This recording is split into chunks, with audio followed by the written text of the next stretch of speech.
Hello, welcome to back my channel easy study চ্যানেলের পক্ষ থেকে আজকে ক্লাসে সকলকে আন্তরিক শুভেচ্ছা অভিনন্দন। আশা করি তোমরা সকলে ভালো আছো, সুস্থ আছো। 2025 সালে সপ্তম শ্রেণীর শিক্ষার্থীদের আজ আমরা গণিত পাঠ্য বইয়ের সর্বশেষ যে অধ্যায়টা 11 নম্বর অধ্যায় তথ্য ও উপাত্তর, এই অধ্যায়ে আমাদের অঙ্কগুলোর সমাধান দেখব। তো আমাদের যে অর্ধবার্ষিক পরীক্ষাটি সামনে অনুষ্ঠিত হবে, এই পরীক্ষাতে কিন্তু 11 অধ্যায় অর্থাৎ তথ্য উপাত্ত থেকে সর্বনিম্ন 2 সেট অঙ্ক আমাদেরকে করতেই হবে। আর এখান থেকে 3 সেট অঙ্ক কিন্তু তোমাদেরকে প্রশ্নে দেওয়া হবে। তো এই 3 সেট প্রশ্নের মধ্যে তুমি 2 সেট বাধ্যতামূলক করা লাগবে, কারণ এটা আমাদের মূলত ঘ বিভাগে অনুষ্ঠিত হয়ে থাকে। তো এই জায়গা থেকে যাতে খুব ইজিলি 2 সেট অঙ্ক করতে পারো এবং কোন অঙ্কগুলো আসে এবং অঙ্কগুলো কিভাবে অল্প টাইমে অনেক সুন্দরভাবে করা যায় সব কিছুই কিন্তু আমরা ভিডিওতে বলবো। তার আগে আমাদের ভিডিওটা সম্পূর্ণ মনোযোগ সহকারে তোমাদেরকে দেখতে হবে। তো আমাদের আজকে পার্টের ধারাবাহিকতা অনুসারে আজকে আমরা 12 ও 13 নম্বর অঙ্কটা দেখাবো। তো 12 নম্বর অঙ্কটা দেখো কি বলেছে, কোনো শ্রেণীর 60 জন শিক্ষার্থীর গণিত বিষয়ে প্রাপ্ত নম্বর নিচে দেওয়া হলো, গণসংখ্যা সারণী তৈরি করো। আচ্ছা, এই জায়গায় দেখো বেশ কয়েকটা সংখ্যা দেওয়া আছে। সংখ্যাগুলোর সাথে কিন্তু আমরা সকলেই পরিচিত, তাই না? এখানে 50 আছে, 84 আছে, 73 আছে, 56 আছে, 97 আছে, 70 আছে, অনেক সংখ্যা দেওয়া আছে। তো এই সংখ্যাগুলো কেন দেওয়া আছে আর এই সংখ্যাগুলোর কী বা কাজ, এগুলো কিন্তু আগে জানতে হবে।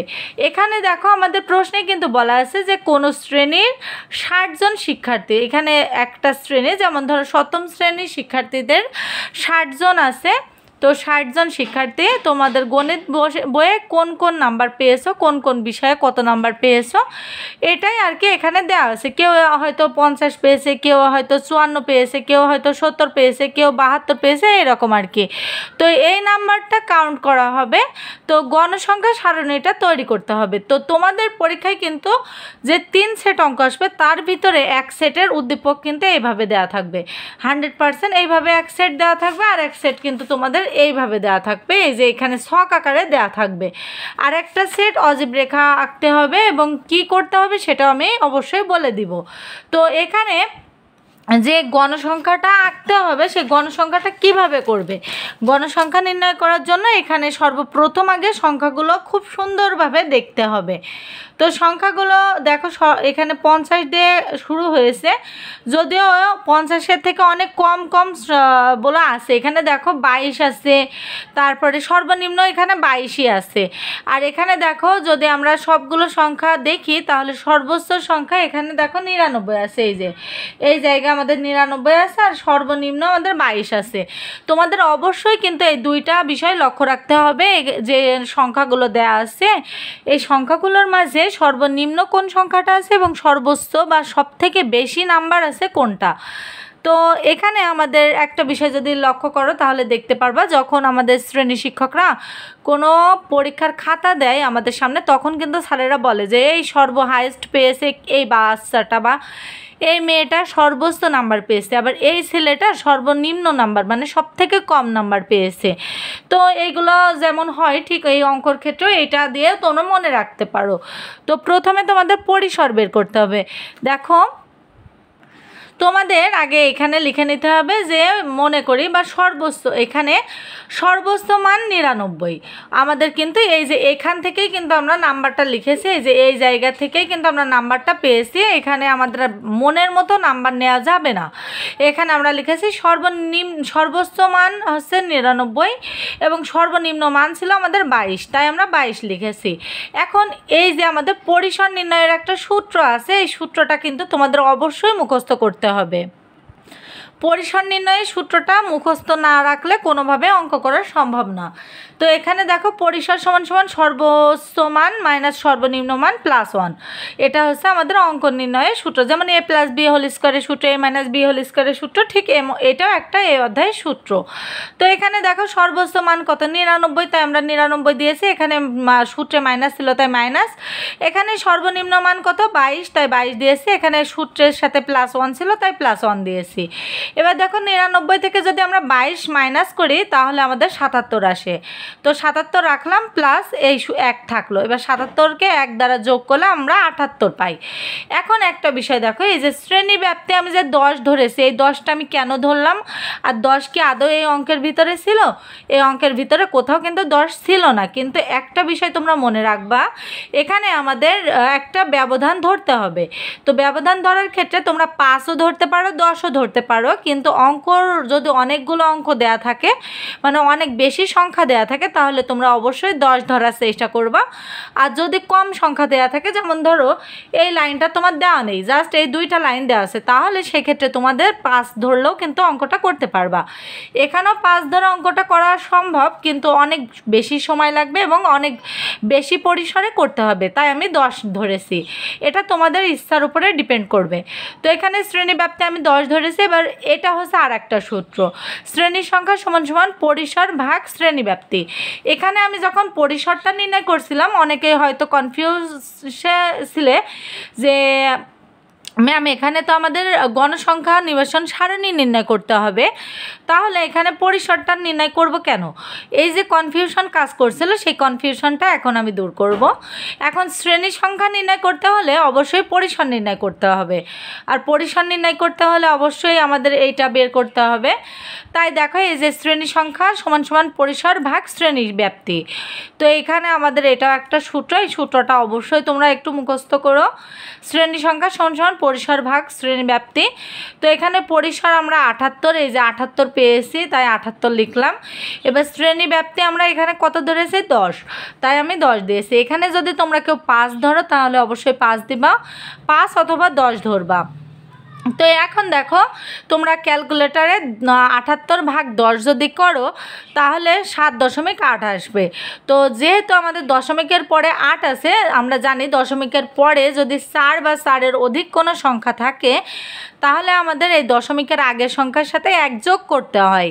তো এখানে যেহেতু 8 আছে, 4-এর থেকে অনেক বেশি, তাই 7-এর থেকে আমাদের 1 যোগ করতে হবে। তো 7 আর 1 কত? 8। তো এখানে 8 ধরলাম। এবার আমাদের শ্রেণী ব্যবধান ধরতে হবে। এবার এই দেখো, আমরা যে একটা ট্যালিটা তৈরি করেছি, অর্থাৎ শ্রেণী ব্যবধান যে গণসংখ্যা নিবেশন সারণী, সেই সারণীটি আমরা নির্ণয় করলাম। এখানে আমাদের 21 থেকে ধরতে হবে, যেহেতু আমাদের সর্বনিম্ন মান 22 দেওয়া আছে, তাই আমাদের 21 থেকে ধরতে হবে। তো 21 থেকে 30 ধরলাম 5 ব্যবধান করে। অবশ্যই কিন্তু তোমাদের এখানে 10 ব্যবধান করে অবশ্যই কিন্তু এই 21টা তোমাদেরকে ধরতে হবে। অনেকে আছে এভাবে ধরো যে 21, 22, 23, 24, 25, 26, 27, 28, 29, 30 এভাবে ধরলে কিন্তু 9 হয়ে যাবে। তাই অবশ্যই আমাদের যেটা এই সাইডে নেব সেটা অবশ্যই আমাদের এখানে ধরতে হবে। তোমাদের আমি হাতে কলমে একদম বুঝিয়ে দিচ্ছি কিভাবে করগুণে অঙ্কটা করতে হবে। তোমরা অনেকেই বুঝতে পারো না পরীক্ষার হলে, অনেকেই বেশিরভাগ এই প্রবলেমে ফেস করো যে ম্যাম আমরা 21টা ধরবো নাকি 21 বাদে 22 থেকে ধরবো। অবশ্যই কিন্তু 21, 22, 23, 24, 25, 26, 27, 28, 29, 30 এই যে আমাদের 10 ব্যবধান ধরেছি। এই যে আমাদের এখানে যেহেতু শ্রেণী ব্যবধান 10, তাই আমাদের 10 ব্যবধান ধরতে হবে। তো 21 থেকে 30, 31 থেকে 40, 41 থেকে 50, 51 থেকে 60, 61 থেকে 70, 71 থেকে 80 এবং 81 থেকে 90, 91 থেকে 100। তো এটা আমরা ধরেছি। এবার আমাদের কি করতে হবে? এই যে এখানে আমরা শ্রেণী ব্যবধান 21 থেকে 30 ধরেছি, তাই এই যে এখানে আমাদের 21 থেকে 30-এর মাঝে কয়বার মানে কয়টা সংখ্যা আছে এটা আমাদের দেখতে হবে।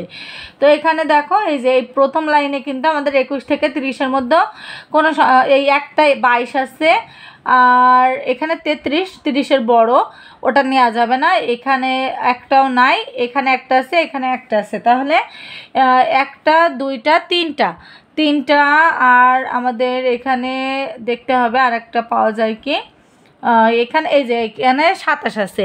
যেহেতু 27 আর 21 আর 30-এর মাঝে, তাহলে এখানে কত দেখো 1, 2, 3 আর এই যে একটা 22 আছে, তাহলে 4টা।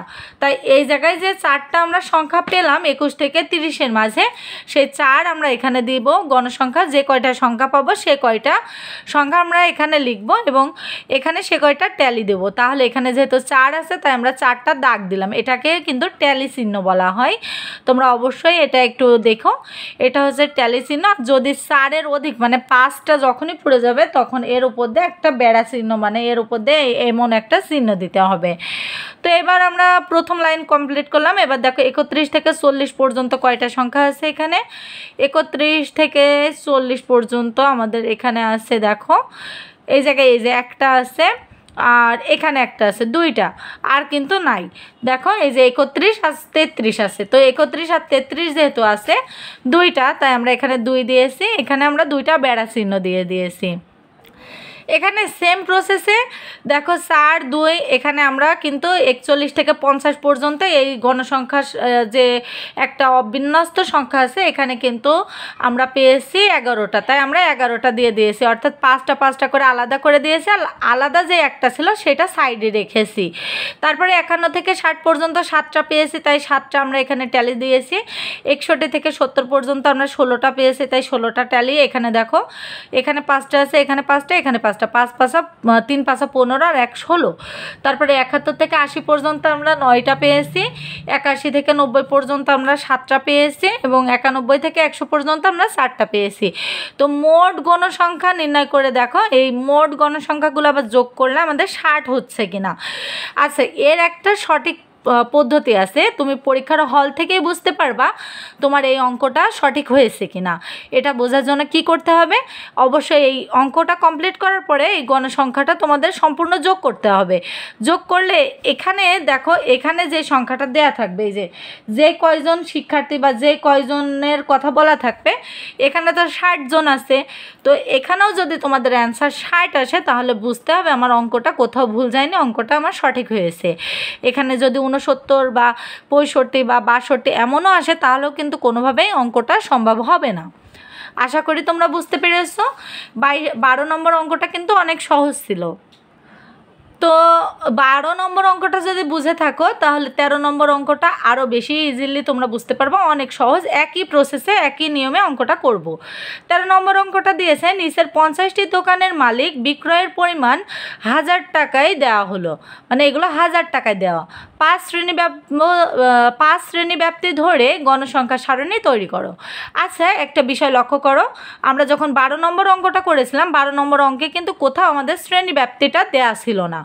যদি কোনো অঙ্কে শ্রেণী ব্যাপ্তি দেওয়া না থাকে তাহলে কিন্তু তোমরা 10 অথবা 5 ধরে নিতে পারো, কিন্তু কোনো অঙ্কে যদি শ্রেণী ব্যবধান বা শ্রেণী ব্যাপ্তি নির্দিষ্ট করে দেওয়া থাকে, যেমন 5, 6, 7 বা 10 যেটাই দেওয়া থাকুক না কেন, এই অঙ্কটাতে যেমন দেওয়া আছে 5 শ্রেণী ব্যবধান ধরে, ঠিক এমন যদি কোনো অঙ্কে দেওয়া থাকে তাহলে কিন্তু সেই অঙ্কে শ্রেণী ব্যবধান 5ই ধরতে হবে। সেখানে তোমার 5-এর অধিক বা যেটা দেওয়া আছে তার বেশি বা কম কোনোটাই ধরা যাবে না, এটা কিন্তু অবশ্যই মাথায় রাখতে হবে। তাহলে এবার আমাদের বের করতে হবে কি, গণসংখ্যা সারণী তৈরি করো। তো এখন আমরা গণসংখ্যা সারণীটা তৈরি করব আগের অঙ্কটার মতো করে। দেখো এখানে প্রথমেই আমাদের প্রদত্ত তথ্য মতে সবথেকে ক্ষুদ্রতম সংখ্যাটা আগে যাচাই করতে হবে এবং সর্বোচ্চ সংখ্যাটা বা বৃহত্তম সংখ্যাটা আমাদের যাচাই করতে হবে। তো এখানে দেখো ক্ষুদ্রতম সংখ্যা কত ছিল 130 এবং বৃহত্তম সংখ্যা কত ছিল 178। তো 130 আর 78 আমরা দুইটাই লিখব। লেখার পরে এবার আমাদের কি করতে হবে, এখানে আমি কিন্তু এখান থেকে পেয়েছি, আগের অঙ্কটা আমি খুব ডিপলি মানে খুব সুন্দরভাবে বুঝিয়েছি বলে আমি 13 নম্বর অঙ্কটা একটু বলে যাচ্ছি, তোমরা আশা করি বুঝতে পারবা। এখানে দেখো আমরা যদি প্রত্যেকটা সংখ্যা যাচাই বাছাই করে দেখি তাহলে এখানে সবথেকে কম যে সংখ্যাটা আছে এই যে 130, দেখো সবথেকে কম যে সংখ্যাটা আছে 130 এবং সবথেকে বেশি যে সংখ্যাটা আছে সেটা হচ্ছে 178। 178 হচ্ছে আমাদের সবথেকে বেশি সংখ্যক বা বেশি সংখ্যার অঙ্ক, এই যে এটা। তো এই দুইটা আমরা এখানে লিখব। তো এখানে লেখার পরে দেখো আমাদের পরিসর আগে নির্ণয় করতে হবে, যেহেতু গণসংখ্যার সারণী তৈরি করতে হবে। তো এখানে পরিসর করলাম বৃহত্তম সংখ্যা মাইনাস ক্ষুদ্রতম সংখ্যা প্লাস 1, এটা তো আমাদের সূত্র, এই সূত্রটা প্রত্যেকটা অঙ্কই লাগবে, তাই আমাদের সূত্রটা অবশ্যই মুখস্থ করতে হবে। তো এখন দেখো এই যে বৃহত্তম সংখ্যা যেটা আছে এই যে 178, সেই 178 আমরা লিখব। এখানে সূত্রের মাইনাস ছিল তাই মাইনাস। এবার আমাদের ক্ষুদ্রতম সংখ্যা কত 130, তাই 130 দিলাম। এবার এটা সূত্রের +1 তাই সূত্রের +1 রাখবো। এবার দেখো 178 থেকে 130 যদি আমরা মাইনাস করি তাহলে আমরা 48 পাই। তো এখানে আমরা 48 লিখবো আর এখানে সূত্রের +1। তো 48 আর 1 যদি যোগ করি তাহলে কত পাই আমরা 49। এবার শ্রেণী ব্যাপ্তি তো আমাদের প্রশ্নেই দেওয়া আছে 5 ধরতে হবে। তো এখানে আমরা শ্রেণীর ব্যবধান 5 ধরে শ্রেণীর সংখ্যা বা এখানে যে সূত্রটা আমাদের অ্যাপ্লাই করতে হবে, শ্রেণীর সংখ্যা সমান পরিসর ভাগ শ্রেণী সংখ্যা। তো পরিসর আমরা কত পেলাম, এই যে 49 রাখবো আর এখানে আমরা 5 দিব।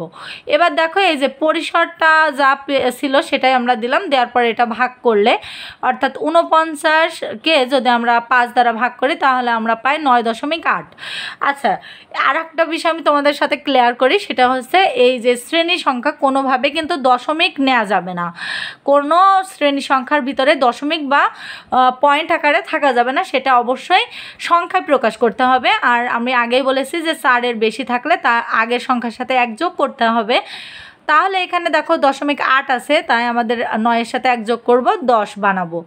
এবার আমাদের যেহেতু গণসংখ্যা নিবেশন সারণী তৈরি করতে হবে, তাই আমরা এখানে দেখো গণসংখ্যা নিবেশন সারণী কিন্তু তৈরি করে দিয়েছি।